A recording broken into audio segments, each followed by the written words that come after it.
Hello, कैसे हो भाइयों। अनुराग कश्यप और बॉबी देओल की मूवी अभी बंदर थिएटर्स के अंदर रिलीज हुई है और मैं तुम्हें लिख के देता हूँ कि ये मूवी ना सिनेमा हिस्ट्री के अंदर अपना नाम लिखने वाली है, क्योंकि ये मूवी ना सच में बहुत ज्यादा बेहतरीन है। एक तो ऐसी जगह के बारे में मूवी बनाना जो कि बहुत ज्यादा सेंसिटिव टॉपिक है और उस जगह को एक्सप्लोर करने के लिए जो टॉपिक उठाया है वो भी बहुत ज्यादा सेंसिटिव है और जितने अच्छे से मूवी ने उसे पुल किया है, it's damn Anurag Kashyap's movie. और अगर तुम्हें मूवी के बारे में समझाना हो कि ये मूवी इतनी ज्यादा अच्छी क्यों है, इसका ऐसा कौन सा एलिमेंट है जो कि इतना ज्यादा एंगेजिंग और इंटरेस्टिंग लग रहा है, इस मूवी में एक पर्टिकुलर थिंग नहीं जो बहुत ज्यादा अच्छी है। ये मूवी जो है वो बहुत सारे पॉइंट्स को कवर करती है और उसका एग्जीक्यूशन इतना ज्यादा अच्छा है सारी चीजों का, जो कि इन सब चीजों को मिला के एक बेहतरीन मूवी बन पा रही है। तो मूवी के स्टोरी के बारे में बात करते हैं। मूवी की स्टोरी स्टार्ट होती है एक एक्टर से जिसने अपने लाइफ में कुछ खास ज्यादा उखाड़ा नहीं है। उसने उसके जवानी में मल्टीपल मूवीज की है जो कि फ्लॉप रही है। उसके लाइफ का बस एक सॉन्ग था जो कि बहुत ज्यादा हिट हुआ था। तो मूवी के अंदर जो हमारा मेन कैरेक्टर है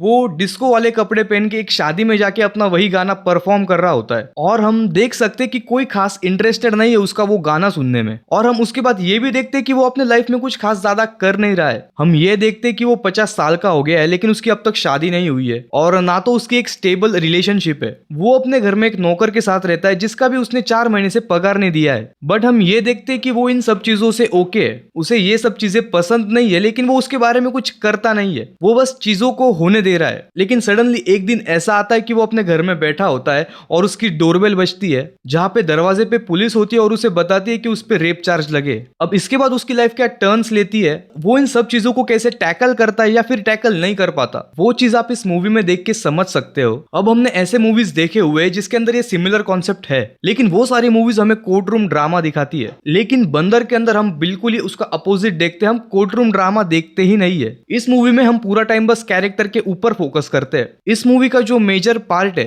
वो एक अंडर ट्रायल प्रिजन के अंदर होता है। मतलब जब तक आपका केस सॉल्व नहीं होता तब तक आपको एक अलग प्रिजन के अंदर रखा जाएगा। और जैसे इंडिया के अंदर सिचुएशन है, केसेस का नंबर बढ़ते जा रहा है लेकिन जो केसेस सॉल्व हो रहे हैं उनका नंबर बहुत ज्यादा कम है, इसलिए जो अक्यूज्ड क्रिमिनल है उनका नंबर बढ़ते जा रहा है लेकिन जो अक्यूज्ड क्रिमिनल है उन्हें प्रॉपर क्रिमिनल या फिर उन्हें इनोसेंट का जो टैग है वो बहुत देर से मिलता है। लेकिन एक्चुअली में इंडिया के अंदर जो जुडिशरी है वो टाइम डिमांड करती है और फिर यही सब होता है कि तारीख पे तारीख और इसलिए बहुत सारे क्रिमिनल्स और इनोसेंट्स इसके अंदर दबे रहते हैं। और मूवी के अंदर जो हमें अंडर ट्रायल प्रिजन दिखाया है भाई वो इतना क्लोज टू रियलिटी है। मतलब ऐसे बहुत सारे सीन्स आते मूवी के अंदर जहां आप अपनी नजर स्क्रीन से हटा लोगे, वो इतने घिनौने डिस्गस्टिंग होते हैं और स्क्रीन के ऊपर उसे इतना ज्यादा रियलिस्टिक दिखाया है कि आप खुद अनइजी फील करना शुरू कर दोगे। और अगर मूवी के अंदर के एक्टिंग डिपार्टमेंट के ऊपर बात करें तो जितने भी लोगों ने काम किया है बहुत बढ़िया। स्पेशल मेंशन बॉबी देओल, क्योंकि उन्होंने जो एक्ट किया है वो इतना सही तरीके से किया है। मतलब मैं ये कह सकता हूँ कि बॉबी देओल की one of the best movie है जिसके अंदर उन्होंने अपना 100% दिया है। बॉबी देओल की बॉडी लैंग्वेज, उनके एक्सप्रेशंस, उनका रेज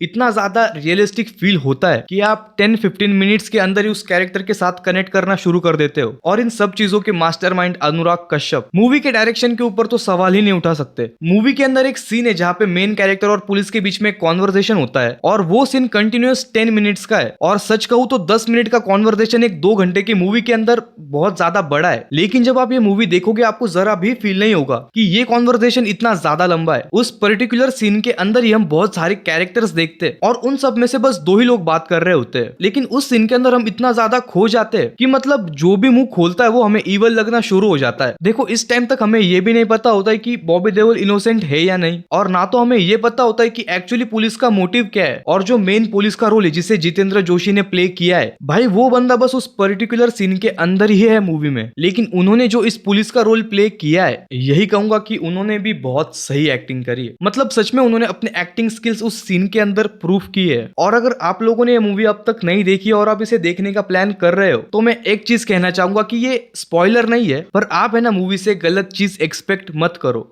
मूवी के अंदर ना कोई बड़ा प्लॉट ट्विस्ट नहीं है, ये मूवी बस एक कैरेक्टर के ऊपर फोकस करती है। आप इस मूवी के अंदर ना प्लॉट ट्विस्ट को मत एक्सपेक्ट करो, आप बस कैरेक्टर के ऊपर फोकस करो कि वो सारी चीजों को कैसे हैंडल करता है। और मैं सही बता रहा हूँ, इस चीज से आप बहुत ज्यादा डिटेल्स नोटिस करोगे। तो बस यही था इस मूवी का रिव्यू। अगर आप लोगों ने ये मूवी देखी है तो मुझे कमेंट सेक्शन में बताना कि आपको कैसे लगी, और अगर आप लोगों ने ये मूवी देखी नहीं है तो मैं आपको कहता हूं कि प्लीज इस मूवी को जाके देखो, क्योंकि अनुराग कश्यप की मूवी के साथ ये बहुत बार हो चुका है। भाई वो बंदा एक अवार्ड विनिंग मूवी बनाता है लेकिन लोग उसे सही टाइम पे देखते ही नहीं है, और जब ये मूवी थिएटर से चली जाती है और कुछ समय बाद ये लोगों की डिस्कशन में आती है थ्रू सोशल मीडिया, और फिर कहते हैं कि व्हाट अ मास्टरपीस मूवी। ऐसे मूवीज बॉलीवुड के अंदर और ज्यादा बनने चाहिए। अरे भाई जब मूवी बनती है तब तुम लोग उसे सपोर्ट नहीं दिखाते हो, और जब मूवी चली गई है, मूवी के मेकर्स ने लॉस झेल लिया है, उसके बाद उस मूवी को सपोर्ट दिखाना मतलब केएलपीडी ही है। इसलिए अगर आप लोगों ने ये मूवी देखी नहीं होगी तो show this movie some support, और इस वीडियो को भी थोड़ा सपोर्ट दिखाना, लाइक करना, सब्सक्राइब करना, और